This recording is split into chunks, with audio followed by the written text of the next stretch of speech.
Rightio guys, how's everyone going today? Welcome to another Wise Choice Systems build. This time we are also testing the BenQ DVS11 little camera. It's like sort of looks like a iPhone 4, but it's obviously just a camera and it's got a projector on the side. I might do a review on that a little bit later. Hopefully this camera works okay. Now the build in front of us, we actually have the AeroCool X Strike case, and it is an AMD build.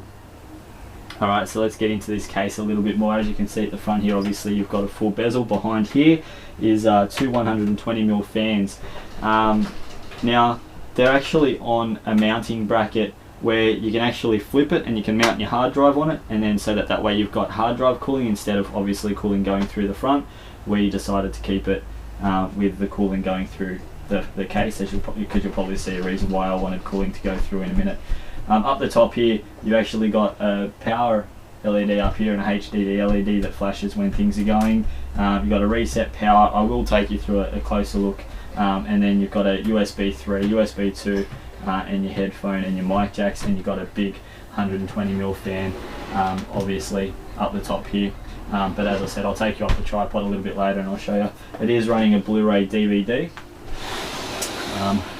I don't think I have enough to show you the back, so well, maybe I do. Yeah, no, we won't stretch those cords. So that's the side of the case. It's not on at the moment, but this pretty much slides right up and it comes flush.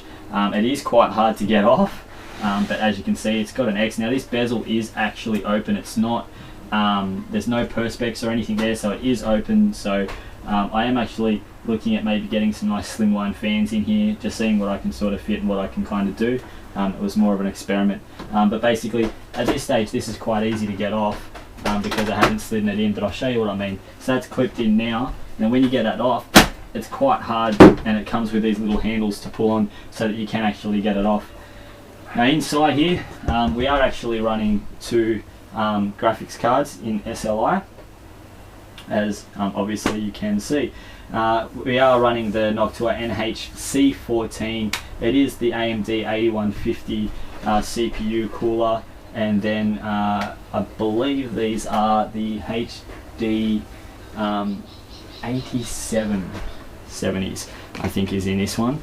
I'll have to just give me 2 seconds and I will make sure that that is correct, because as I open up the box with all the stuff in it, it will tell me that it is in fact, it is in fact the 6870s. So it's running two 6870s, it's running the AeroCool strikeX 1100 watt, and it is also running the Intel 520 series SSD and the Seagate 7200 Barracuda, and it is running also 16 gig of Kingston HyperX memory. Now these here are your quick releases. I'm not really a big fan of quick releases. Decided to give these a go, but they are actually quite solid in there. I was really impressed, considering, you know, that's all it is. I looked at it first thinking, wow, it's going to get broken, but it's actually not too bad. It kind of just clips in. You can see these screws here, that's what holds the fan in, and you can also take the top bezel off this. There's just a screw at the back here, two at the front, and that whole top bezel comes off, so it kind of made it alright for sort of doing a little bit of cable management. But all in all, because this is only a mid-tower case, well, it's only a small tower case, obviously there wasn't much option for cable management down here. So as you can see, I have kind of had to make do with what cabling I could do, but down here is all bezeled, so if you really wanted to and you did tie all that off and you didn't have obviously the two cards and everything like that in here, then you could actually put a fan there or anything like that. So it's not too bad. So what I'll do is I'll take you off the tripod now, and then we will go for a closer look. Okay guys, so here we are again. As you can see, I'll just take you for a closer look on the strikeX. There's the USB 3, the USB, headphone mic, power, reset, power light, which I don't know why it needs to be there considering there's so much, and then there's the HDD LED. There's the front bezel. Behind here are your two fans. Obviously there is a lot of LED lighting in here. Obviously there's the Blu-ray. Take you around the back. We'll have a quick look at the back here. Now it does come with a water cooling option here. It comes with 120mm. It is 140mm at the top. Obviously, it's where you put all your graphics cards and your power supply. So all in all, this wasn't too bad a case to build in. Like all cases, it does kind of have its ups and downs.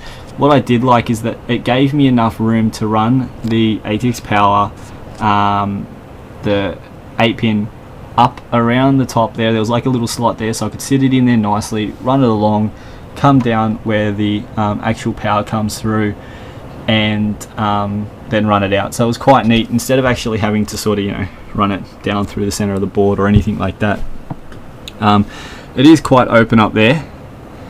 You can install a couple 120s if you really wanted to, or you could, I don't think you get a 200, you wouldn't get a 200 in there, but and then there's obviously the back of the optical drives, and as you can see in there, that's what I was talking to you about, how it's actually on a bracket, and you can actually see there's 4 little screws just in the center there. There's little circles, which actually is where the SSD mounts, and otherwise, yeah, HDD mounts to just to the side there. You'll see there's 1, 2, 3, 4. There's like 5 holes that you can actually see from here, and then there's one right down the bottom of it.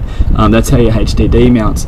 So you can have hard drive cooling, and it comes with, I think, about 6 brackets. It's in the box at the moment, but I'll show you. Try and get a bit closer on these ones here. As you can see, that's the brackets that we were just looking at, and there you go. That's what I was talking to you about. It mounts on the side here, so the screws go through the side, not underneath. But on the SSD, obviously the screws come from the bottom, so it's not too bad at all. We are running, obviously, SLI mode on the 2 GB cards, and we are in fact running a gigabyte board. I do apologise, guys, I do have a bit of a cold at the moment, so my throat is a bit sore. So yeah, so we are in fact also running a gigabyte board, and that is in fact the GA990 FXA UD5. It is a nice board. I am going to be overclocking this and just sort of seeing what I can do, but before I do that, I'm debating whether I want to change the cooling fans or anything like that. But what I'll do is I'll just take you over here. I've ran a couple of different